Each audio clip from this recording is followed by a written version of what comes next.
is we talk about Atma. Now, we all know the body is going to decay, it's going to go. We are not invincible, but still we live as if we are invincible, that there is no end date for us, right? Now, the saying goes, the scriptures, that our life is number of breaths. Pranayama slows down the breath, regulates the breath. Nostrils, each side of the nostrils is irregular breathing, so you level it out. I'd like to understand, is this a fact? Because you hear so many different variations. And actual fact, Kundalini Yoga that you mentioned, I tried to read up on it and I couldn't find very much on it. And I assumed Ashtanga Yoga, 8 limbs of yoga. And I thought that's it, Dhyana, Dharana. So I'm confused about Kundalini Yoga and plus regarding what I've just said. I'd like to have some answer on that here. Thank you. There are 2 questions here that I would like to address. First is pranayam. You mentioned the word pranayam. Now you see, pranayam is sometimes interpreted to mean breathing exercises. And I'm telling you, it is not so. This is the major thing that you must understand. What pranayam means is prana means your life force. Pranayam means niyaman, means trying to control the life force that you possess, or trying to, if you like, get a handle on the life force that is already within your system. This is the meaning of the word pranayam. So how does the breathing come into it? This is what Patanjali explains. He says really the force that is running your body is very, very physical, in the sense that it is the thing that is driving your lungs. The reason why your lungs move up and down is your life force expressing itself by keeping you alive, by making the lungs go forward and backward.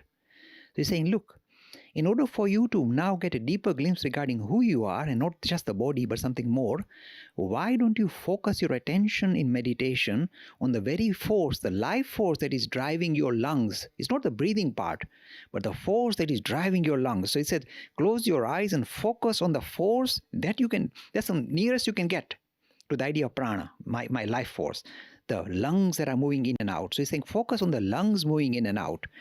And I'm telling you from my experience, if you are successful in focusing on the power or the thing that is driving your lungs, just the lungs, nothing more, forget about anything else, no intellectual gymnastics, just that. If you become one-pointed for a moment, you get a jerk, you get an electric shock, because now you're touch base with the life force that really is your if you like, you're getting closer to your core, your being. So pranayama is basically trying to, in a way, get a handle on the very life force that is driving your lungs, not the breathing, not the air coming in and out. By the way, the thing that is pulling in the air in and out, that is where you focus on. This is the beginning of pranayama.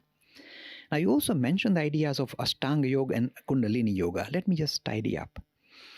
You see, when a person is actually successful in meditation, and very few are, let me give a health warning to the audience, 99%, I would say even larger percentage of people who claim success in meditation have no clue what they are talking about.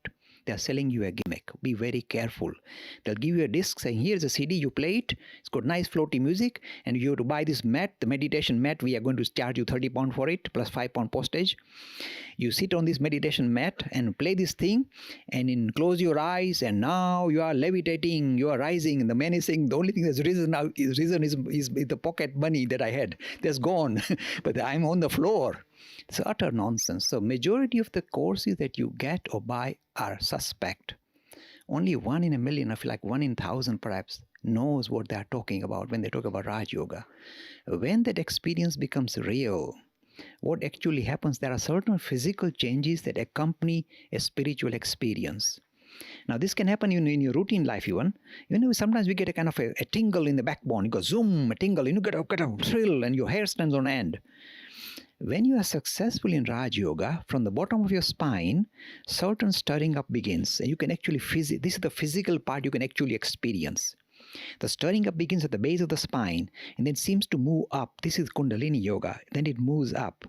When it arrives at the level of your navel, You're beginning to now lose track that you are just a physical body, but you're still not experienced meditation. When it rises to the level of the heart, here the fun begins. Here now you lose body consciousness. Doesn't mean you become faint and you can go into fit or something, but you for the first time are free of the body experience. So if, for example, you are feeling the air on your hair or on your skin, that disappears. If you are listening to the traffic outside, that disappears. You no longer can hear the traffic. So all these physical things that you are so sure about just gently disappear. It doesn't mean you become unconscious. To the contrary, you become far more conscious than you ever were, but no longer the physical body. You're risen above the idea you are the body. That is when it hits the heart chakra, if you like, this part. And this is just the beginning of the journey. Here you know for the first time you are not the body. You are not the body. If at this stage somebody comes and cuts your body into pieces, you won't feel it. So sometimes I'm very naughty. I tell our students, I say, if somebody is claiming they're successful in Raj Yoga, I tell him, please go into meditation. And if you like the person, take a little feather and tickle him. If you go, say, you're not meditating, are you? And if you don't like the person, I say, take a pin, stick it in, see if he screams. They say, you're not meditating. The masters like Ramana Maharshi or Swami Vivekananda, you could cut them into pieces. When they went to the drop of a hat, went to deepest meditation, you can destroy, you can destroy the body, and they won't even feel, they won't budge even. They are risen above the idea they are the body. And this is the beginning of Kundalini Yoga. This is the beginning. And do you know what happens? You heard about the Gayatri, this marvelous light that we cannot pray to as the Supreme Personality, if you like, the power behind this creation. The Gayatri, this power, this marvelous, colorful vision becomes a reality.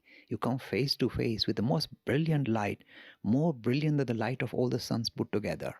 You come across it, and the first thing you say is, I am free, I am free, I am no longer what I thought, that little tiddly fellow. I am not that, I am that. And this is something it's not arrogant comment. It is a most freeing comment. You talk about, this idea of freedom, you now achieved that.